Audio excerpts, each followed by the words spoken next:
Okay, so here I am continuing to prepare for my exam by doing some private speech. So technically I'm talking to myself and you can't talk back to me right now. So I guess maybe it's not social speech, but it kind of could be. So anyways, because in my mind I'm kind of pretending I'm talking to someone, but really I'm just talking to myself.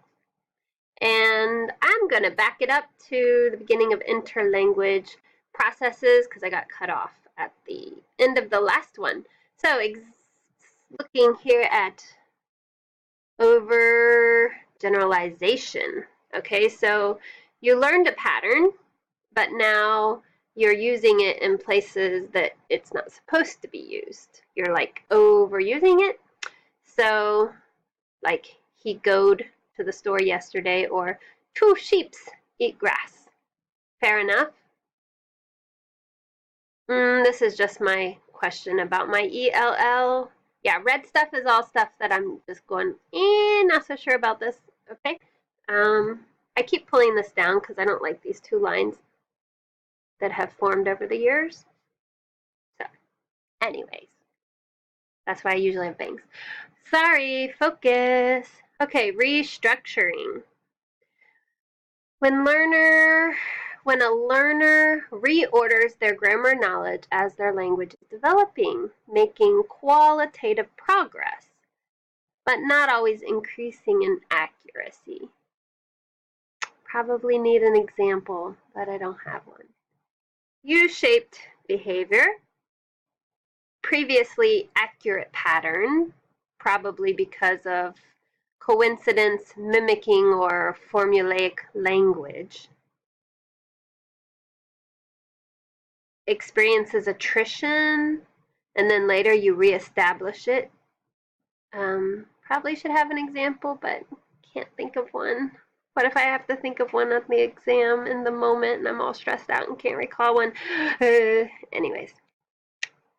Variability in systematicity. Anyways, fortunately I don't have to speak on the exam. Systematic, non-linear, and unevenly paced development along predictable stages. So that's the systematic aspect of it. It's predictable, but it's non-linear and it's unevenly spaced. That's the variability part. So what are some of the systematic ideas? The unmarked will come before the marked. A pattern will spread to more context. Error production across time, though, will be varied. Sometimes more, sometimes less. Solutions become more advanced regardless of numbers of errors. Ti-di-da. Factors affecting proficiency and outcomes.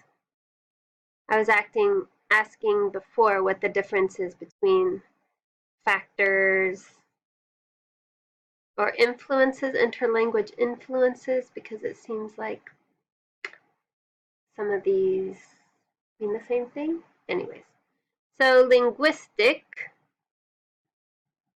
factors could be the distance between the L1 and the target language, the task type and area of language use, the protypicality and the markedness of a language.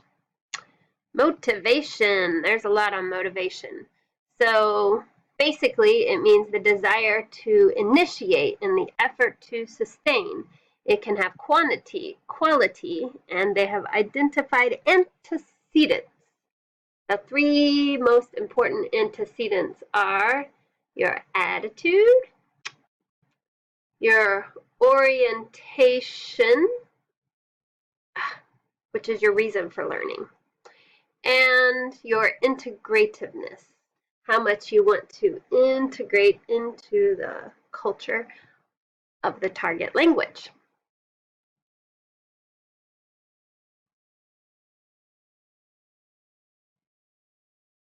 Attitude is focused can be focused on the learning environment as well as the language and the community of that language. The relationship between motivation and L2 success is cyclic, one affecting the other. So you're motivated, then you succeed and you're more motivated, so you succeed more. Yeah, like that. Instrumental motivation is when you're learning for useful purposes. Unitary, fixed, historical language learner, accessing the language for the resources. This is a very common type of motivation among my students. And then there is the other type. Where is it? Oh, integrative. That's your desire to become a part of the community. I already said that. It can be contrasted with investment, which considers the investment in a particular learning environment and how the learner's identity is being changed through the learning of a language rather than exchange of information. Let's read that again. These two contrasted with investment, which considers the investment in a particular learning environment and how the learner's identity is being changed through the learning of a language rather than just the exchange of information. Okay, yeah. I've invested a lot in learning Chinese, and it has definitely changed my identity, not just given me more information. Okay, some of the things from the identity article. One was immigrant ladies. And from this, we see that a language learner's motivation is mediated by investments that may conflict with the desire to speak, or may also make it possible for the learner to claim the right to speak. Then we have Chinese immigrant ESL students. Investment in each of the 4 language skills can be highly selective, as different skills have different values in relation to the learner identities and social positioning by teachers and social positioning by teachers and peers impacts an individual's language learning.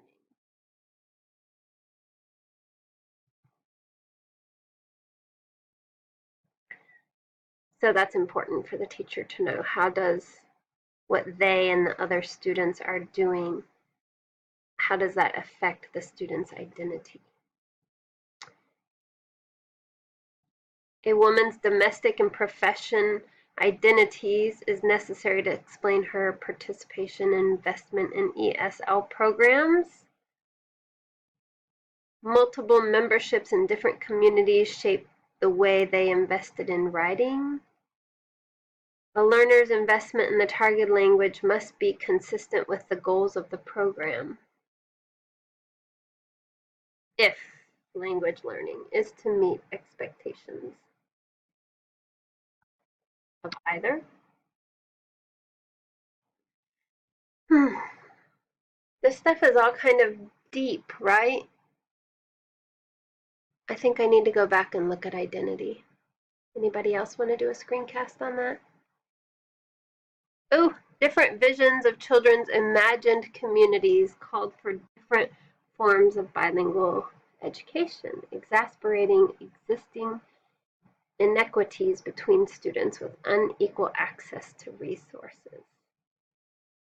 Imagined communities are associated with command of English and access to education. I'm trying to remember what was the name of the article that this all came from. I had it in my notes. I should have written the name of the article. Input frequency can be comprehensible or easy, or beyond ability, as well as incidental. Noticing leads to intake, input that you can actually reuse. So, okay, age. This is a big debate, right?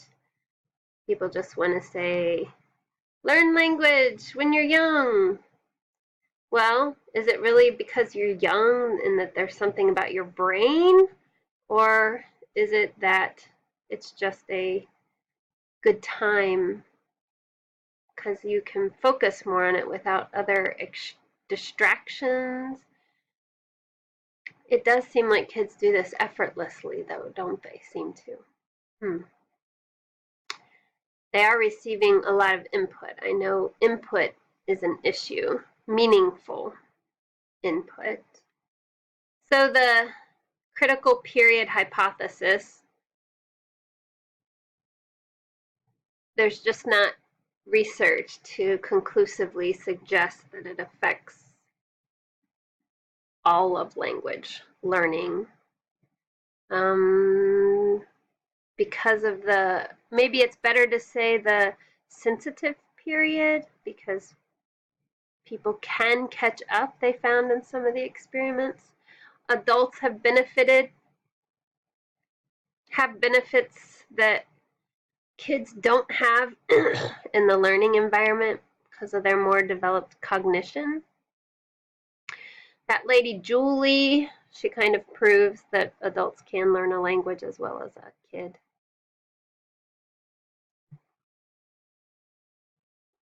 But most of the research is just inconclusive about this issue. So they suggest we should be focusing on bilingualism, not just always comparing L2 learners with monolinguals. And there's the question of, is the experience shaping the brain, or is the brain shaping the language experience? Some of the possible biological factors: lateralization, plasticity, myelination, white matter around nerves, and increased estrogen and testosterone. So these are some of the pre-puberty biological effects that may be playing a part. Yeah, sometimes I'm wondering what lateralization, plasticity, and myelination and white matter around my nerves has affected my learning, because it does seem harder to learn the language when you're older, but I guess there needs to be more research on that. Okay, so I'm sorry, this last part I'm just not feeling as confident about, so maybe I'll go back and review this identity stuff and get back with you.